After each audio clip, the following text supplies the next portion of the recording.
going on, y'all? And thanks again for joining us here on Expanded Perspectives with me, Cam Hell.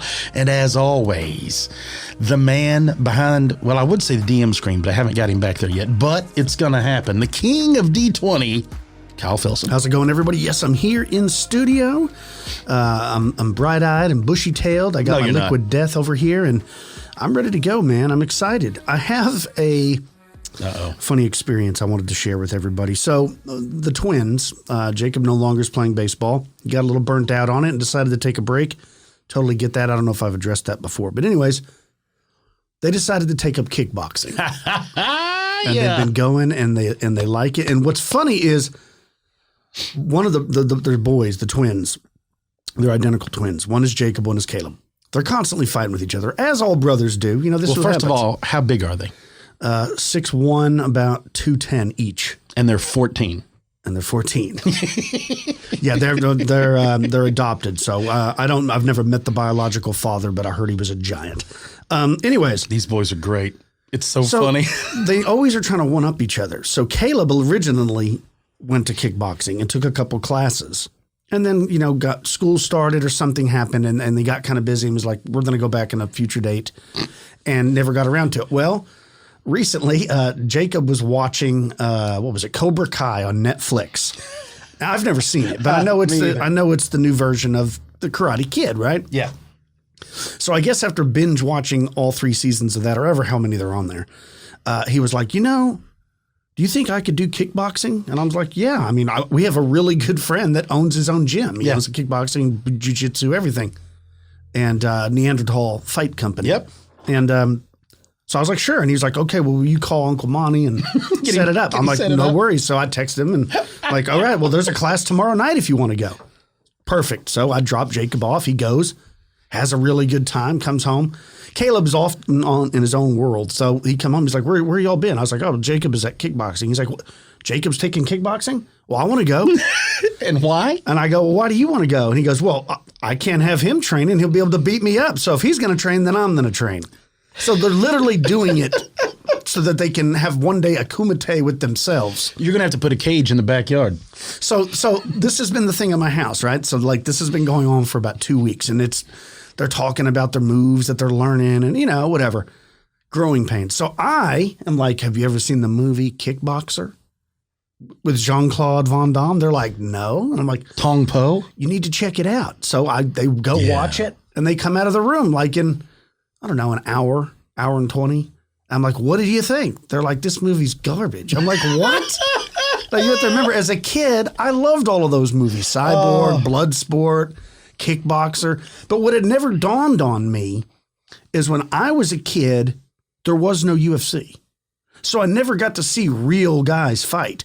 They've grown up watching it their whole life. That's true. So when they were watching UFC since the time they were born, when they watch Kickboxer, they're like, that's ridiculous. You could never do that to somebody. Why is the guy just standing there waiting for him to jump, spin through the air, and hit him in the face? I was holding one of those boys. I think it was Jacob, when they were 3 days old, and we were watching a Chuck Liddell fight.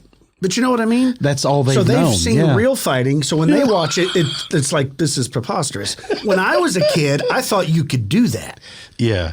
Right? Like you drop a coconut from the tree on my stomach. Yeah. I go to this old stone temple and you like stab a spear at me and I practice kicking. Did you train under Frank Dukes? Oh yeah. And there was like a red-tailed hawk watching me as I train. And spirits of old TIE fighters were still there. Like they're ghosts. Yeah. Right. Exactly. Yeah. Right. And then you dip your hands in resin and broken glass. And you wrap them in like white rope. Yeah, and the whole time he's just punching, and the guy nobody's dodging anything. No. When I was a kid, I thought that's the way it would go. And there's no head injury. You get people, as a kid, I thought you just knock somebody out. They were out and just conveniently are always out where you could do your shenanigans, and then they would come to, and then you realize, like, no, if you get knocked out, it's a bad thing, okay? So I realized as an adult that it's ridiculous, the movies. But I was just, my feelings were hurt a little bit because a movie that I watched probably 400 times as a kid. Did you go in there and finish it while they went on outside and did their stuff? No, I don't need to. I can tell them exactly what happens. I mean, I could probably write the script. That's just true. I'm serious, but there was a time period for about 3 years when I was in middle school, maybe freshman high school, where I had Bloodsport and Kickboxer on VHS. And so when we came home, we would just pop that in over and over and over. We didn't have cable or nothing. We were kids of the 80s, so that's what we knew is crazy karate fights. Right, and me and my brother and you and everybody. I mean, that's what we did. We had our own kumites on the trampoline. It was craziness. You tried to do crazy flying moves, and And the boys are like, this is garbage. Dad, you're a loser. Yeah, so it is funny. That is funny. That's my funny story for the week. What have you been up to? Man, I have a surprise, and I will share it on the show's stuff. Y'all know about the hunt that I had gone on and all that stuff. So I've got all the video done, and it's going to be released, I believe, next week. So you'll be able to go and view it. And next week I'll talk about it on the show and all that stuff when I can really get to it. But you're going to be able to see a lot of they're going to run a trailer, and then you'll be able to watch all the work that we put in and the hunts. So if you're into something like that, you'll be able to check it out. I'll make sure to share it. But that's pretty much it. Is I've just been working on that and working around here, and things are getting back into the groove of being done with that. And now I've already been asked to go do some more video work. So who knows where this is going to end up going, right? On top of the wild stuff that we have. But I got something that's wild that I have to share with y'all. This comes from France. France. We come from France. France. No, nobody likes Coneheads? That's another great movie. Remember? You're definitely dating yourself. You don't like that movie? The TV? Now, look, when they were on Saturday Night Live, it was great. Jane Curtin, just underrated comedic actress. She's amazing. But anyway, I digress. This is about Mountains in France. A bipedal dog man was observed. Okay. That's right, y'all. This is what it says. A French woman and her friend noticed this up in the mountain. It says, I would like to share what happened to me in mid-April of 2015. It was the end of the afternoon and the light was good. I had decided to take a little walk in the Jura Mountain Forest in eastern France where I live with a friend and my little dog. We chose a place where I parked my car and we began to stroll. It didn't take too long before I began to feel nervous. As we were walking, we heard a horrible noise. It sounded like doves. This is what it sounded like when they cried. I'm kidding. I'm kidding, y'all. I was just about to say something. I'm sorry if that ruined the mood, but I think it sounds better because it sounded like doves, but they were not singing. See? They were crying. They were screaming. It was the first time I've heard this noise. I laughed and said to my friend, I feel like they don't want us in the forest for some reason. We pushed on and the path was wide as we got further along, and suddenly I noticed something moving down the track to the side of us. I realized it was an animal, and I thought it was a large dog. The color was very black. I was upset and told my friend I'd rather go back to the car. I didn't want my little dog to cross what I thought was a big dog off its leash, and luckily I had my little pup on the leash. I started to turn around and return to the car, but my friend stayed and watched to see if she could place the rogue dog without an owner. I was walking for a few minutes when I heard my friend screaming, "Run! Run!" Without looking back, I accelerated my pace and arrived at the car out of breath. I put my little dog into the car, and before I got in, I looked down the path and I saw a deep black-colored creature walking into the forest away from us. I was so surprised and shocked, I couldn't believe it. I could only see the top up to the shoulders of this creature. Now, my friend who joined me at the car explained to me what she saw. She said that this creature moved by slipping at high speed along the side, then seemed to get its momentum and straighten up onto its hind legs.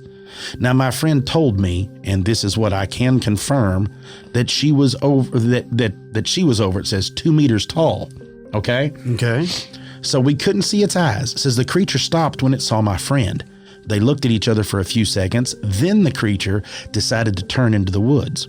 My friend told me it had a dog's head and the ears were pinned down. The creature had a muscular body, which thick torso and thighs, that was covered with deep black hair, and that we were shocked. It goes back in and says we later decided to go back to the forest to see if there was an explanation. They looked, nothing. Now get a load of this. 2 weeks later, says it's very strange because we got out of the car on the evening visit and we immediately felt something was wrong. The atmosphere was different. There was complete silence. We began to walk, and after a few minutes, I felt anxious again. I decided to go back, and my friend tried to push into the trees, but she also came back running because the creature was there again. It was standing in the woods looking at us. I had not seen the creature this time, thankfully. We would like to be courageous enough to take a picture of it. I don't know that we are, and also that we're not the only ones to have seen this dog man, and we're sure that that's what we saw. we learned that someone else saw it as well a few days earlier. So I told some friends to be careful if they decide to go out in there and hunt or hunt for this creature, rather, right? Yeah. Because the forest is abnormally silent. And then he goes back into talking about it, where other people have had this experience and seen something out there already. Like there's been 3 or 4 people already have talked about what is this. What's odd to me is they saw it and then it was still there 2 weeks later. That is crazy. So either they're full on, right? Either it is completely and full on misidentified, which we've always talked about. How do you misidentify a walking dog? I don't know. Or there really is something crazy to this. Now, here's another thing I find odd. I don't know anything that runs faster in nature on 2 legs than it does on 4. Right. So why, when it's running to get away, does it shift up to run on 2 legs? It's not running to get away. That's just the way it moves. And also France, for whatever reason, has a lot of the early stories of like werewolf sightings. And you remember the wolves that were taking people? France has had a long history with wolves, much like Indian tigers, right? Like there's been a long, rough history with that. Yeah, and a funny story. I was recently there was a book that was written about werewolves and dogmen and stuff, and I contacted Manzanita at Inner Tradition Books. She's a publisher that sends us lots of stuff. And anyways, I was like, hey, could you give me this book? She was like, yeah. And I was like, give me the guy's contact information. I'd love to do an interview with him. She's like, yeah, there's only one problem. I go, yeah, what's that? Let me guess. He's French. He only speaks French. Holy moly. So I was like, well, I guess that's not going to work. But I'll take the book and maybe I can dissect it myself. Yeah. Is the book in English? Did they translate it? The book is in English. So I guess he wrote it and then they translated it. I don't know. I guess so. Well, we'll have to check it out. Yeah, very cool. Check this out. This comes from one of our listeners. It says, hey, guys, I'm just now discovering your podcast and loving it. Well, welcome and thanks for joining us. My name is Levi and I'm from Janesville, Wisconsin. I have a pale crawler story I'd like to tell. Woohoo! I want to call it in and say it in person, but honestly, seeing this thing has changed my life entirely, and I can't seem to talk about it without getting emotional and anxious. It all happened on an Easter at my grandparents' house, probably 17 years ago when I was 10. My cousins and I would always go to the basement and watch the TV down there and play with Grandpa's train set that he also had down there. The basement is shaped kind of like a donut. You walk down the stairs and come out into the main room. It is the only finished part of the basement. To the right of the staircase is a door that leads to the laundry area and then loops all the way around to the other end of the main room. My cousins and I were all in that main room just hanging out for whatever reason. I then decided to go to the end of the main room and go around the corner to check out the back room. As I turned the corner into the dark back room, I saw something that terrifies me to this day. The only light in the back room was from an egress window where the sun was shining in and dim light at the far end by the laundry machines. The walls were lined with boxes and totes of random objects, leaving only a small path to walk from one end to the other. About halfway down the room, there was what looked like a man, crouching really low. He kind of looked like Gollum from Lord of the Rings. It almost looked like the figure was naked, yet there were no signs of genitalia. Its skin complexion was almost a light gray, and it had really long arms and no hair anywhere on its body. I stopped in my tracks, and it noticed me immediately. Turning its head, it looked directly at me, and we made eye contact. When it turned to look at me, it was almost as if its eyes were white with eye shine. They just seemed a little bit brighter than normal animal eye shine. Its mouth was slightly open, as if it was breathing through its mouth.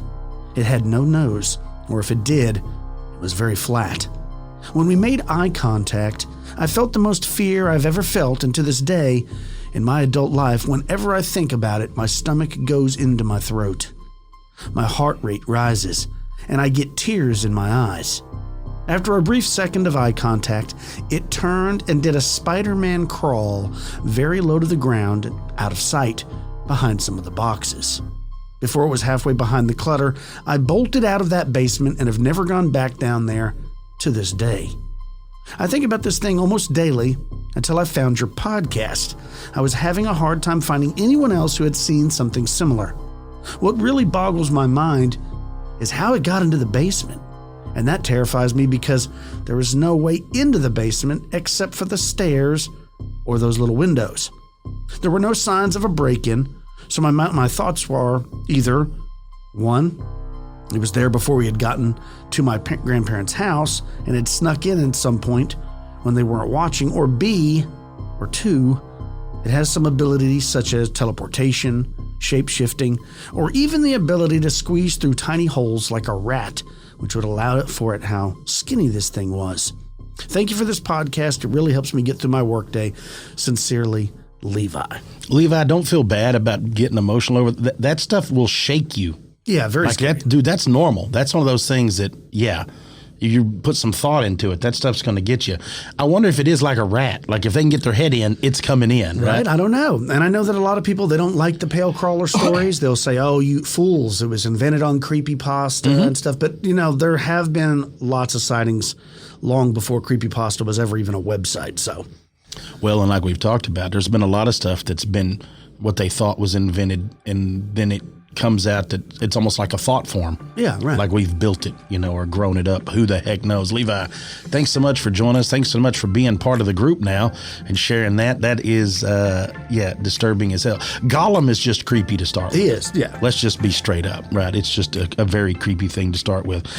And as long as we're talking about creepy, let's take a quick break. And we come back on the other side of this break, I'm going to be discussing some stuff that has to do with saltwater and terror all rolled into one. I think you're going to like it, folks. Stick around. We're going to get into some nightmares at sea. You're listening to Expanded Perspectives.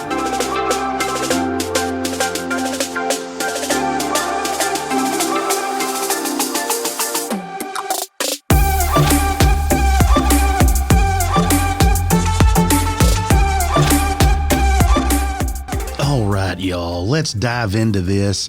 Dive being the opportune word, because we're talking about the ocean. And if any of you have listened for any length of time, like basically more than 2 shows, you know how much I despise it, right? It just freaks me out. I can't help it. Y'all all send messages. It's great. I get the greatest memes, funniest tags and stuff because of it. Y'all aren't the only ones. Like my whole family knows I don't like it. All my friends know I don't like it. It's not that I don't like it, right? I love the ocean. I love fishing, all of this. I just don't want to be in the ocean, nor do I really want to be out on the ocean away from land, right? Like I'm just not okay with that. And this is another one of those things that led to this, because I've done it in the past. We've talked about ghost ships and strange sightings and undersea objects, and really and truly, I don't understand why there's not more looked into with the stuff in the ocean. I guess because it's so vast. And let's be honest, what's the difference between the ocean and the Sahara Desert? I mean, really and truly, you can't drink in either one, right? You've got to bring water out to be in the middle of either one. And they both are teeming with life. You just have to know where to look. And so it's just a vast wet desert is basically all it is. Maybe that's why I panic. I don't know. But there's so many weird things that go on. The ocean is a very, very strange place. Hell, we live in a strange place. The ocean is very strange. Now, I'm going to start off real easy with some soft toss, right? We're going to soft toss these. Most everyone listening probably knows of the Flying Dutchman, right? I mean, you've heard the stories. If you haven't, it's real easy. I mean, you can just punch it in. It might be, man, it probably is the most famous of all the ghost ships when you talk about a ghost ship. So the story goes, it disappeared one time, right? Back in, I want to say 1650s, right? 1645 to 1660, somewhere right around in there. I can't remember the exact, I know it's like mid 1600s, but I can't remember exactly when it is. But the story goes that it was rounding the Cape of Good Hope, the Flying Dutchman was, and everything was lost, right? Everything's gone. It went under, whatever. It disappeared. Then there were sightings, and there's still sightings before, but they were sightings. One of the most famous sightings of it came from King George V. I believe it was like in the late 1800s or so, but they had talked about seeing it. People had seen, not King George himself, but the people of, right? And maybe it was King George himself, actually, that reported on it before becoming king. But I remember that there were several of people seeing it. Then you jump ahead. There was another one. There's another, I don't know, it's not near as famous. The Northumberland Strait has a burning ship on it. Yeah, as crazy as that sounds, right? Back in 1786, there was a burning ship that was reported there off of Prince Edward Island there in Canada, which is beautiful.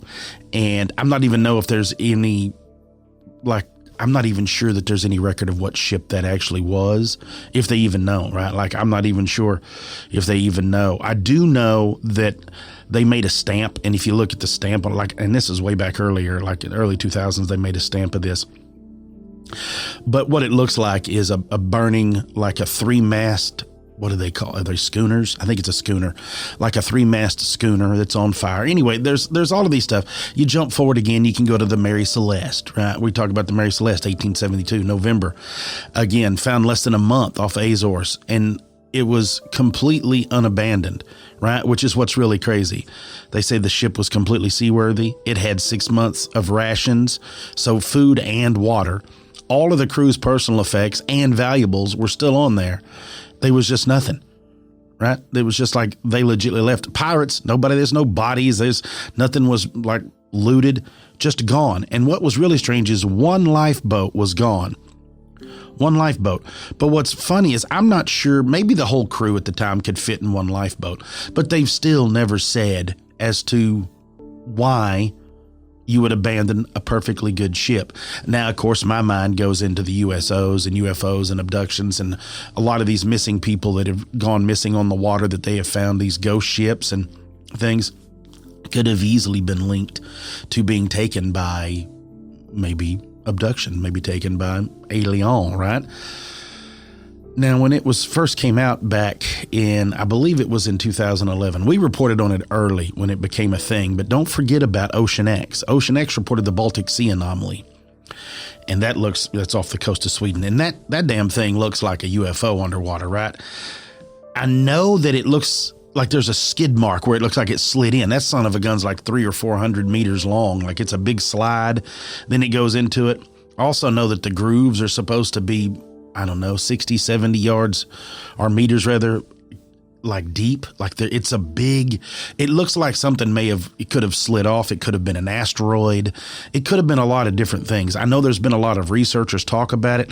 I don't know. It's kind of gone quiet, which makes you really wonder these days, right? Of course, there's a lot more going on in the news and a lot more going on in our lives than worrying about an underwater crashed alien ship, but I'm pretty interested in it. I just haven't seen it. I don't know that they may be doing research, right? Or they may be keeping it from us. That's one of those things is like, what'd you find down there? Being that now y'all came forward as far as the government and everyone's acknowledging it, why don't we just move forward? Why don't we go ahead and dig in there and find out what's going on? I know there's been a lot of people talk about it, right? There's been a lot of divers look at it and all this stuff. And I'm like, have you dove it? If you've not dove down there and actually laid a discerning eye upon it, then what's the point, right? Like, sit here and argue about it all you want to. Get down there. It's right there. Again, the thing with the water. Don't forget, we also discussed, and I've talked about this because Kyle and I get geeked up about it, thinking about giant squid or other sea monsters, is back in early 2000s. Don't forget about that big great white shark. Remember, they tagged a great white shark there off the coast. I believe it was in Australia. And then it just vanished. Y'all remember that? Like something grabbed it. And I want to say it happened like within less than 30 seconds. It was like 1,900 foot deeper or something. Like it was something insane, right? As it dove off the depth and then like the temperature dropped or maybe its temperature went up that's what it was. Its temperature rose and then it descended like it was going into something's stomach, right? Like something had swallowed it. What could it have been? If something swallowed a giant shark, could it have been a killer whale? Could it have been isn't it sperm whales? I think they eat the heck out of like great white sharks, but I guess it could have been something along those lines. But again, I just like to believe there's a little bit more to it. That's just me. Anyway, there's also a story I read one time, and I got it. It's here off of Reddit, that apparently back in 2012, a person had posted that they were on a cruise going to Bermuda. And in the Bermuda, I guess I'm going to assume the triangle, right? But that they were out on deck one night when they say that a large cloud parted in the sky and that a giant beam of bright blue light went straight up, like from the cloud, right? Like, I guess maybe it doesn't really clearly say if it goes up or down of which way they first saw it. Some say they thought it was a lightning bolt. Others say they thought it was a spotlight. But either way, the clouds open, this beam of light comes out and goes down like into the water. It's on the horizon, so you couldn't really tell. The people involved, the captain, allegedly this person talked to the captain, all of these people involved, nobody ever really knew what it was, could never really figure it out, because it makes no sense for the clouds to part and there to be a beam, there to be something along those lines, right? It just zero. But then that got me to thinking more about strange lights over the water. And we've seen a lot of this. When I say we, I mean as far as in research, we've seen a lot of this, right? We've read of this, we've heard these stories. We know of the stories that Lieutenant Favor or Commander Favor has come out with and talked about the things that they have seen when he was on Rogan's podcast. And you hear all these UFO reports. I found this here that says, I was a Navy sailor who went out to sea many times for weeks at a time. One of my jobs was being a lookout to spot boats, planes, and other things in the water or up in the air, pretty much, and report it back to the ship. Now, my lookout rotation could have had me standing watch during the day or night, and sometimes both. And it was during the nights where I was pretty afraid, especially if you were at the back of the ship alone. For anyone who hasn't been out into the middle of the ocean in the middle of the night, you should realize that you see many more lights in the sky than you would ever see in the city. And on Navy ships, they like to have very little lights on at night, so standing watch around 1 a.m. feels very alien sometimes. And during the nights, without a bright moon to help your revision, you may as well be on a different planet. See, there was this one time I saw a bright green color moving in the water, and it was moving slowly, and I had no clue what it was. Now, my mind told me maybe it's a USO, maybe it's something else. And eventually I was told it was just plankton, but it sure looked freaky to someone who wasn't aware that the glow of that plankton produces. Now, another time, me and another guy were standing watch together, and I decided to look up during 2 a.m. watch and see what things I could come across in the dark morning sky. I would see meteors streak across the sky, but a couple of times they were bright lights moving slowly way out there. Now, perhaps a satellite, maybe, who knows. But I stared for a good 20 minutes in the sky and encountered approximately 15 of those slow-moving lights in different areas of the sky, perhaps many millions of miles apart, who knows. But either way, those were a few times I saw for myself just how vast space really was, and that there was such more unknowns out there than we want to explain. I like that story simply because of the plankton, right? The glowing plankton. I've never seen it in the real. Now, I've seen videos of it, and it looks so fake when you see it, like when they brush across it and this whole thing. I can only imagine that the first few times that you witness it, you're gonna freak, right? I would freak. We would all freak. Like, it would be a very strange thing to see, especially at 2 a.m. in the dark. But you do think about it. We talk about dark spots, right? And there's state parks that you can go and people go and film and video. Is there any more dark spots than out in the middle of the ocean? No. I mean, the only light's what's reflected off the stars. I bet you see some crazy things. Speaking of crazy things, I found this. This story says, my mom's partner is a fisherman and has some great stories. And my favorite, though, was something he actually saw on land while out at sea. On an incredibly remote and rugged part of Tasmania's west coast, he and the crew noticed what appeared to be a dog on the beach. Now, as they got closer, they noticed it was sniffing around in some seaweed, but it was walking a bit differently as compared to a dog. As they continued to get closer, they also noticed something else. It had what appeared to be the outline of stripes along its back half. Yep. That's right, y'all. Still to this day, they believe that they saw a thylacine or a Tassie tiger, and that my mom's partner's not the only one that's seen it, that regular sightings are still reported in Tasmania by local fishermen seeing them along this rugged part of the coast. So again, how crazy is that, right? How crazy is that? That's a sighting that's worth having. Out there fishing, beautiful day, just living it up. And there's a Tassie tiger. You talk about lose your mind. That's the kind of sighting I want to have. This is the kind of sighting I don't want to have. This person says that I was off the coast of somewhere for about 25 days on a cruiser. And everybody's off the coast of somewhere, bro, whenever you're on a boat. It was somewhere Pacific, but they wouldn't tell us. I guess it was China, but that's not important. See, I love that. They don't let them know where they're at. So we're assuming this could be military. This could be, who knows, right? We have no idea. But this is pretty interesting part. And I never thought about this happening. We were pretty delirious after being out a long time without port. And it was about 2:30 and we were cleaning stuff, bored. All of a sudden, the ship starts jerking and making all sorts of noise. An alarm I've never heard comes on, and people on the intercom say something to the effect of, "Stay inside the ship." Now, naturally, we didn't listen, and we went back out on our searchlights to see what had happened. We opened the door, and the smell was like walking into a rotting tuna factory. I don't mean trash. I mean a factory that makes rotten tuna. You could literally taste the whale carcass.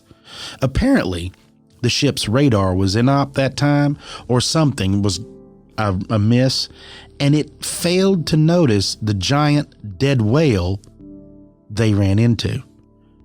There were whale bits all behind us, and the next morning, this person says it was bird heaven.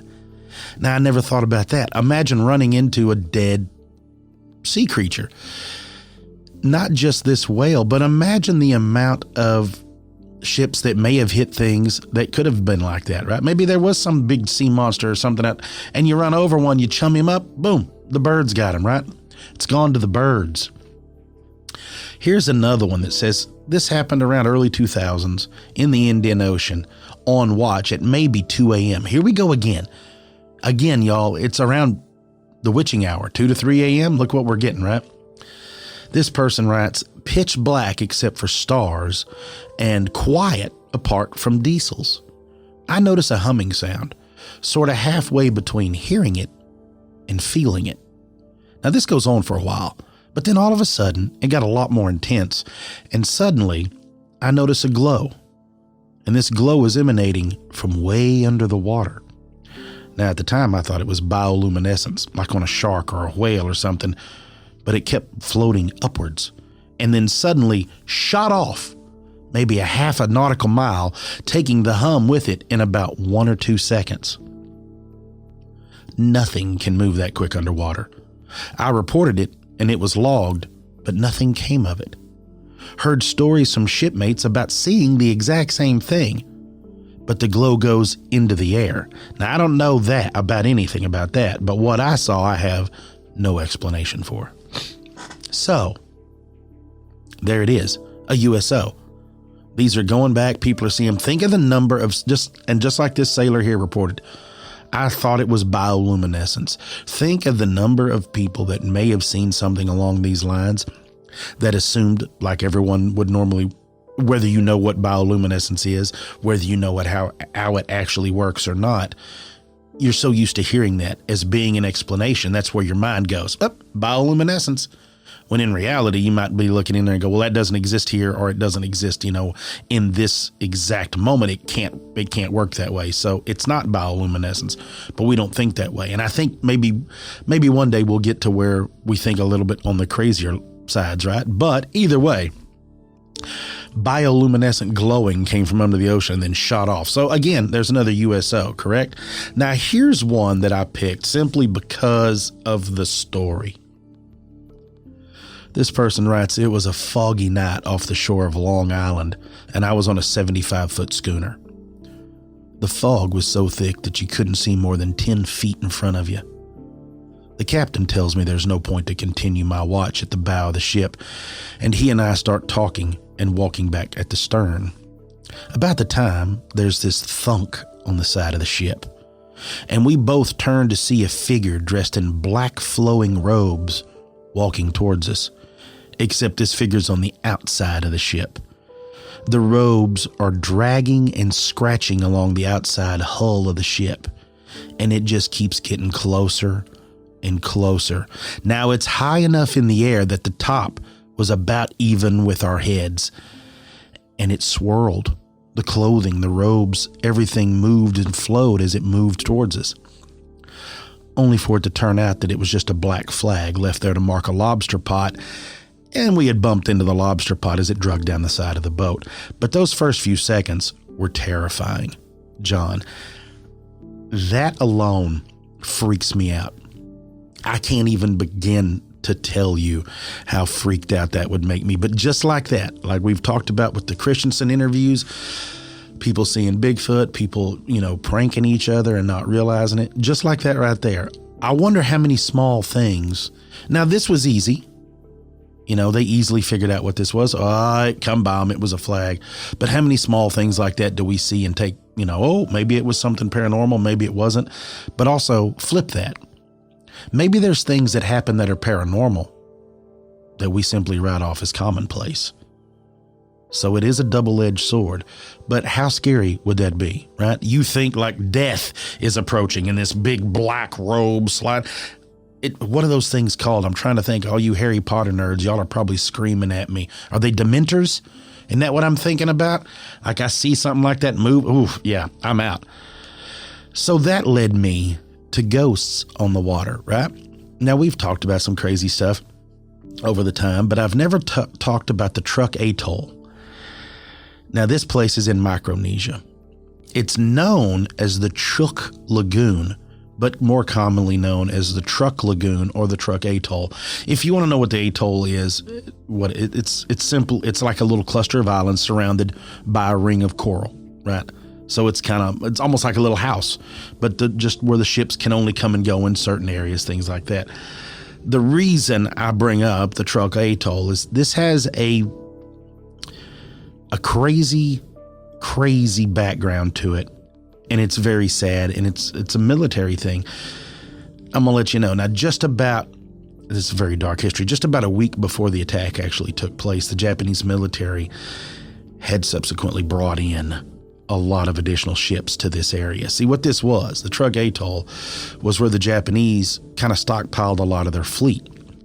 The U.S. knew about it at the time, and they slipped down there in February and put the stamp on that fleet. There was approximately 250 Japanese aircraft in this area. Well, I think there was probably more than that. But the thing is on these, there was little I can't really say businesses, but like little commissaries. There were shops there, mechanic shops there. There were airfields. It was a military base set up in the small island atolls right through there. They were destroyers. There was everything there. So like I said, they had brought in more additional. During the attack, I think there was almost 300 Japanese aircraft were destroyed. I think they sunk between 50 and 60 ships. One of the ships alone had over 400 crew members killed on that ship.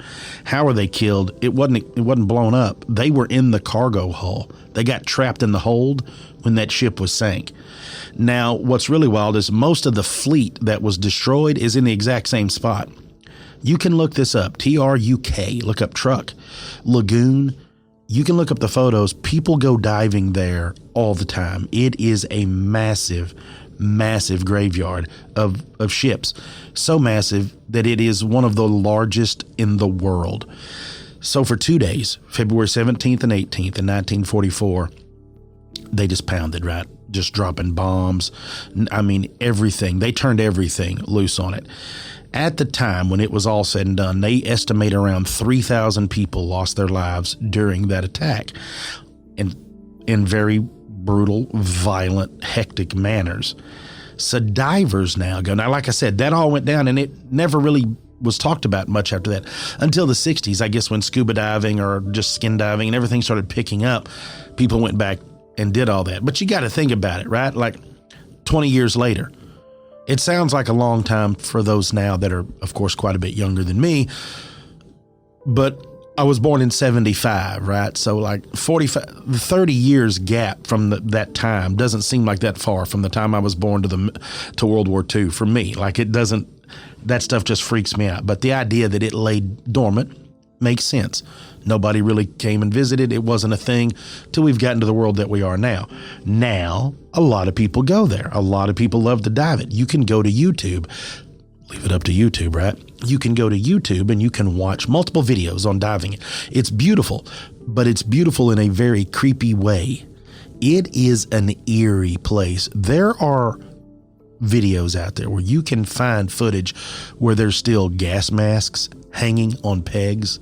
There is still ammunition rounds, belt-fed machine guns. The belting is still hanging out of them. There's still loose rounds rolling. Brass is still out there. It is truly a very disturbing time capsule from the 40s, right? Like, it's strange, but it doesn't stop there. Divers there have reported not only seeing all that cool stuff, but coming across the ghostly sound of voices. And these voices, they believe, are coming from engine rooms, from cargo holds, from any of these areas echoing out of these old ships. They've reported seeing shadowy figures inside the remains of these ships. Not fish, not rays, not something moving. Shadowy figures, dementors, right? Moving through the water, down through this whole deal. There are several. People have also, here's what's crazy. People have also reported hearing the running engines of machinery and of pickups, because they were large, like big deuce and a halves, big, work trucks, military trucks on some of these ships. And as they went down, people report hearing those trucks still running. Now, we all know too, you're underwater, it's loud. I've never scuba dove, right? I've never done that, or scuba dived or dove, or however you want to. I don't know that I could, right? That stuff freaks me out. I've done snorkeling, and it's loud in your ears. So I can't imagine how you would be able to discern unless you could feel that hum. And then that's a whole other thing that's crazy. Now, other wreck ships in this area, people have talked about hearing grinding noises. People have talked about hearing like struggling noises of engines struggling to run still in those ships. And then again, people have talked about hearing voices, human voices, calling out for help, calling out for, whatever that they're doing. It's so big, you can go. I believe Josh Gates did it from Destination Truth. I believe it was on there. I think they did a video about it too. You'll have to go. I'm pretty sure I saw one of those videos. That would be something else to check out. But I do know that when they did that they claimed that they had seen heat signatures of human figures in the wrecks still, right? Like, that's impossible. But yet there's some sort of something left there, some sort of remnants, some sort of bleed over. And this ocean seems to hold a lot of it, because as much fun as we all have when we go to the beach, the ocean is also a terrifying place, right? Look, all positivity, good vibes, and our hearts go out to those in Tonga. The ocean's a terrifying place, and living close to it freaks me out. And so I wanted to share a couple of these encounters with you. This one was posted, and the idea of those voices coming from underwater, I thought I'd want to share this with you. It says, in July of 2018, I was on a trip to Goa, India with some of my close friends. And we were on this rented yacht in the Arabian Sea and Indian Ocean for the evening. A lot of us were drunk as hell, except for me. I'd stayed away from the bottles that day because of a bet with a friend. He had bet me around $20 that I couldn't go 2 vacation days without a little party time, drinking and smoking a smoke. But early in the night, some of the more intoxicated friends decided to look out at the vast sea and yell excitedly that they'd seen mermaids around us, which turned out to be dugongs, which y'all all know what a dugong is. If you don't check it out, they were commonly mistaken for mermaids, right? Which, again, if you're drunk, could you imagine seeing that? First, a big old water dog just getting down there and pet on a dugong. Says this was around 11:30 or 12 at night, and I helped to get them back inside with the others. The party had died down by around 2 or 3 a.m., and I decided to enjoy the view of the sea with a good old late-night snack. I like the way this person thinks. A pack of barbecue Lay's potato chips. Well, now we know that you weren't drinking, but you might have been doing a little smoking. So, I was about halfway through this pack of chips, which means they were done, right? Because they're only half air. Isn't that what we always grab at? When I noticed that these strange human-like figures coming up out of the water, and I, assuming they were actually mermaids seen by my drunk friends, decided to get a closer look. They formed what I think was a circle around the boat and drew closer. Now I could tell that they had long dark hair, and it was a moonlit night, and that they had grayish white faces. They did not rise very far above the water. I could only see their shoulders at most. I was still assuming that they were somewhat ugly mermaids in poor lighting, and I tried waving to them, at which they all stared in my direction. They began to emit what I now feel was the most ghastly wailing I'd ever heard. It was oddly mesmerizing, and as I inched closer to the railing, I felt a strong urge to join them in the water. But I started to back away when I saw their eyes. They had no irises or any white, just plain black. Their mouths seemed to grow in size, and that was when my eyes convinced my ears not to give in. I dropped my chips and pulled away from the railing and fought my urges to jump over. I turned and ran inside, shutting the door behind me and falling to the ground. Everyone else was asleep, and the wailing just stopped abruptly. I was far too afraid to go outside at this point, so I decided to lose the bet and have a fairly good amount of Henny and rum, plus, oh here we go, half a blunt that my friends had left. I passed out, and the next morning no one was missing, so that was good, but no one believed me, and we had to head back to the hotel that afternoon. So, look, it's real easy, right? It's real easy to discount when people smoke pot or when people drink that what they saw wasn't real. Everybody out there right now, if you've ever drank or you've ever smoked pot, or you are now, right now, currently, if you're drinking or smoking pot, look around. You see anything crazy? No. You know why you don't see stuff crazy? Because crazy stuff don't always happen when you're high or drunk, all right? It does impair the way you view normal things. But look, man, we've all been there, right? We've all been in that other dimension, and we've not seen anything crazy. Like, I've done my fair share of smoking and drinking, right? I've never had anything crazy happen. So just because that's what's going on doesn't mean that that's what contributed to you to see that. This sounds like maybe this person's drunk friends really did see mermaids, and the mermaids also, when they come, they bring the dugong. Maybe that's their pets, because they know people are going to see both. It's easier for them to kind of slip in and out with all that. I don't know. But the idea of hearing something, and what they're saying is it stopped abruptly. So was it all in this person's head? Maybe that's what they heard. Maybe it wasn't vocal. It wasn't loud. It was just infrasound, or it was just telekinetic. It was just to that person. And I'm going to leave you with this. C writes that I must have been around 15 when my grandfather took me out in his small boat to go fishing at night. It was in 1959 in Mermaids. Life was hard, but we were happy, and the sea was full of resources. It was full of fish and lobster, and I enjoyed fishing, and I still enjoy it. However, even though I shared the same passion as my grandfather, we were not the best friends. He was a very harsh, sometimes abusive, but mainly when he would drink, that's when he got a little riled up. But I could make it with him.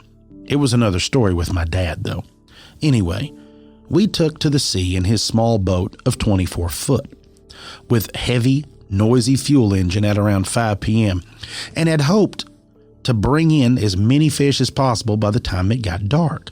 So we left from a place called Albion, which is on the west coast of Mermaids. My grandfather used to work as a postman, but left his job to become a fisherman because that's his passion. And my dad took over his former job. So the sea, it was calm and the air was a little warm, which usually means that it would rain, but the sky was, for the most part, clear. We could see the stars and the moon came up after the sunset. We reached the place my grandpa knew was fishy and we started. Now, we didn't talk much, only that when we needed something, and we were not too far from the coast, maybe only 3 or 4 kilometers away. We were in the open sea above what we call in French a haute fond. It's a part of the seafloor bed which raises close to the sea surface and where fish come to feed. See, it's very fishy. We've been fishing for a good 4 hours and had caught a fair amount. They're fishing structure, y'all. That's how it's done. We did not realize that the current had made us drift away, and we discovered that we had been pulled quite further from the coast. So Grandpa tried to start the engine, and you know where this story goes. Didn't start. He tried again, and again, and again. Nothing. Now, fortunately for us, the sea had remained calm, but the swells were getting a little bit bigger, and it was starting to get a little sketchy. Now, in those days, we were not equipped for security as we are today. There's no radio, no cell phones, no even life jackets. You had to fight for your life. And our boat drifted for another hour. We had stopped fishing and were trying to figure out what to do and what would happen. All kind of dark thoughts got a hold of me, and I imagined myself dying of thirst on the boat in the middle of the sea, or stumble out of the boat rocked by a big wave and drowning in these dark waters full of scary creatures. Suddenly, we started to hear music. It sounded like music from the 40s. We looked around and there was no boat or whatsoever, nothing. The coast was now quite far, maybe 7 to 8 kilometers. And it was impossible that music from the coast would carry all the way out to us. That's when the atmosphere became extra eerie. Then the sound of music became louder, and there was a sound of people talking, exactly like it would during cocktail hour. We tried to look for a ship, but there was none around. There was no mist, and the sky was fair. We were even under the first or last quarter moonlight, which was now high in the sky. And at that point, we both started to kind of panic. Now try to imagine what it's like to feel lost on the sea at night, plus starting to face spooky things. This party sound became closer, and there was still nothing around. Now, Grandpa was fighting now. He's against all odds going to get this engine to start. The party sound stopped, and we could now hear whispers all around us. We hardly talked to each other, just looked at each other to understand that we were experiencing the same things. I could not understand what was being said, but there were male and female voices in those whispers. My stomach was so tight with fear that it was sore, and my neck was hard like a stick. I felt like becoming feverish from fear. I got hold of the cable of the engine, and I pulled as hard as I could to try to start it. The whispers were becoming very scary, and we had to leave that place. Suddenly, the engine started. No problem, busted right off. My grandfather pushed me back, grabbed the throttle, and hammered it. We shot straight to the coast, surfing on the waves pretty much. And I wonder if my grandpa even checked the reefs, looked around, anything when coming back, because we wanted out of this place so much. We eventually made it after almost an hour. The whispers had stayed behind. We were so scared when we reached the beach that we forgot all of our fish in the boat. We came back in the morning and the fish had started to go bad. We lost 75 kilograms of fish that day and never got to know what we encountered. The strangest thing is that there's not any known ships to have wrecked in that area. Folks, is that where the Veil lapped over? Sure seems that way. Sure seems like they may have been right next to a cruise ship, some little party barge. Maybe they were on the ship that was yelling and whispering that thought they saw mermaids. And it just so happens that they overlapped, right? Like it just got close. Who knows? It's divided by, 50 some odd years. Who knows, right? I'm just throwing it out there. What could it have been? If it's not a ghost ship and it's no shipwrecks in that area, where did that come from? 7-8 kilometers, and then it starts whispering. So it's like whatever they heard saw them, and they couldn't see where the whispers were coming from, but the whispers could see them clearly. Man, again, that's why I'm still so freaked out from the ocean. It just messes with me. Folks, thanks for sticking around. Hope you enjoyed it. Let's take a quick break. We get back, we'll dig around into Mr. Filson's head and see what he has to say about it. You're listening to Expanded Perspectives.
Okie dokie.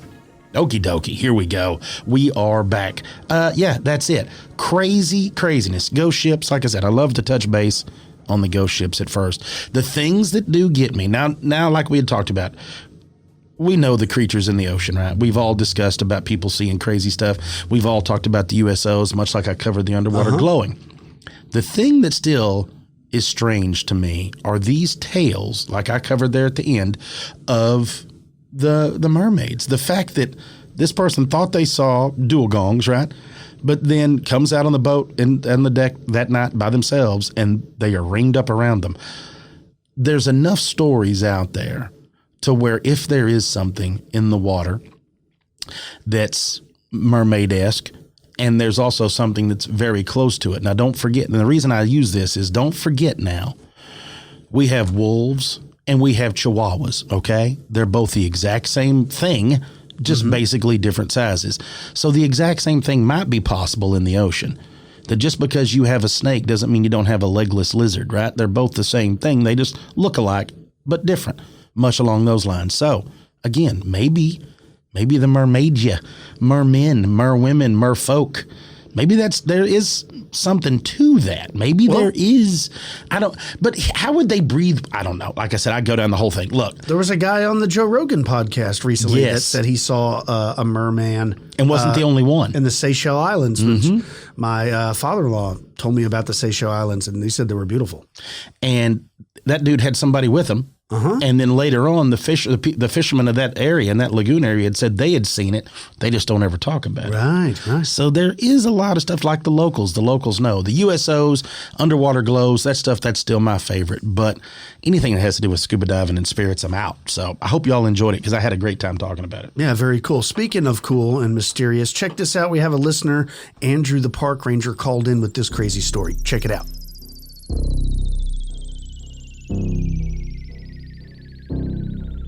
Hey, this is Andrew. You can use the name. I'm a park ranger up in North Georgia, and during the cold season, it's pretty slow, so we're all sitting around the offices telling ghost stories and experiences, and a coworker of mine put me onto your show after I told my story and started listening to it, and actually heard some of the similar stories, so go ahead and tell you this one of kind of the only thing that's ever happened to me. You know, I've worked in the parks in North Georgia and never seen anything crazy out there besides more real world tragedies and things. This happened when me and my wife were driving up from Florida on a vacation, leaving Panama City. We kind of stayed the whole day, so we're driving back up all at night to our home. And we're driving down, I think this is around like Dothan, Alabama area, going up, and we're the only car on the road, dark night. I think it was pretty cloudy because neither of us remember any stars or the moon being out. And we're driving, and I think my wife's asleep next to me. She's not saying anything for a while, and out of the corner of my eye, I start seeing this light kind of hovering above the tree line, kind of going in and out, almost like a firefly or a lightning bug. And as I'm driving for a while, I notice the light just keeps getting bigger, and I start to maybe rationalize that it's just like a headlight or something. I've never really thought about much paranormal stuff or believe in anything like that, so everything that came to my mind was just real world stuff. But then it kept coming back closer, sometimes to the road and going back into the tree line. Sometimes the light would like flicker, like I said, like a lightning bug. And that was about it. Then there seemed to be a time when my wife woke up and asked me if I saw that. And her version of the story, the thing had wings and was flat. To me, it only ever looked like a headlight. And then eventually it went back into the woods and disappeared. So, yeah, that's it. Like I said, new listener to your show. I'm actually enjoying it. And, yeah, all right. Thank you, guys. And there we go.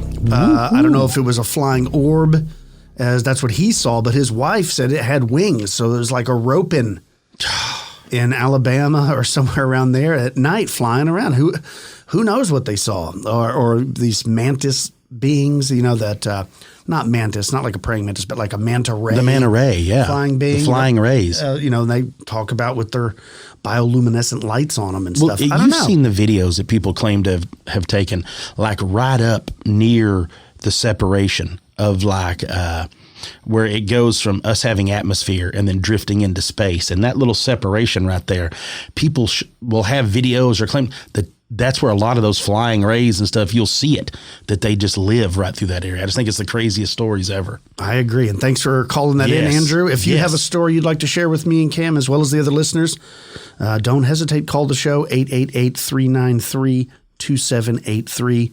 That's 888-393-BRUD, B-R-U-D. You can follow me and Cam on all forms of social media, as well as the show. You can email the show if you don't feel like calling it in, expandedperspectives@yahoo.com. Cam, what do you got planned for the rest of your week? I'm got to get some more firewood. I've burned through my firewood. I got to go pick up some more firewood. I've got a bunch of like work, like physical labor going on for the next couple of weeks. And I didn't really want to do that. I want to paint minis and play Dungeons and Dragons and talk about ghosts and stuff. Have you been checking out the new Vox Machina? I stayed up until it came on. I stayed up until midnight when it came out, and I watched all three of them before I went to bed. I was already going to watch Critical Role, and since they did the one shot, I wasn't really down with it, so I went ahead and stayed up, and then I had to watch all of Vox Machina. So yeah, it was worth it. If you're an adult and you like anime, you should check it out. It's on Amazon Prime. It's not for children, so if they've got kids listening to this, don't let them watch it. Yeah, they throw some profanity around in there. But yeah, very, very cool. I know Luke, Little Fizzy, he is going to check out the new Scream movie, I think. Oh, yeah. Tonight. And then outside of that, I've just got work and stuff this weekend. I'm still trying to catch up from the That's what you get for leaving. That's what you get for going. I know, it always happens, right? Yeah. But it's better than having nothing to do. That's true. That's when I get into trouble, right? Idle hands is like the devil's playground. Well, that's when you come over here and we start painting minis. Now you're talking. That's what's going to go down. All right, folks. With our new Felix Gray glasses. I'll be rocking mine for mini painting. Yeah. I'll be rocking mine at the D&D table. Right. Well, yeah. Hit them up with those links. It's felixgrayglasses.com/expanded. And it's an awesome product. I love it. Right. Well, that's all the time we have for this show. Till next time, folks, I'm Kyle. He's Cam. Peace, y'all.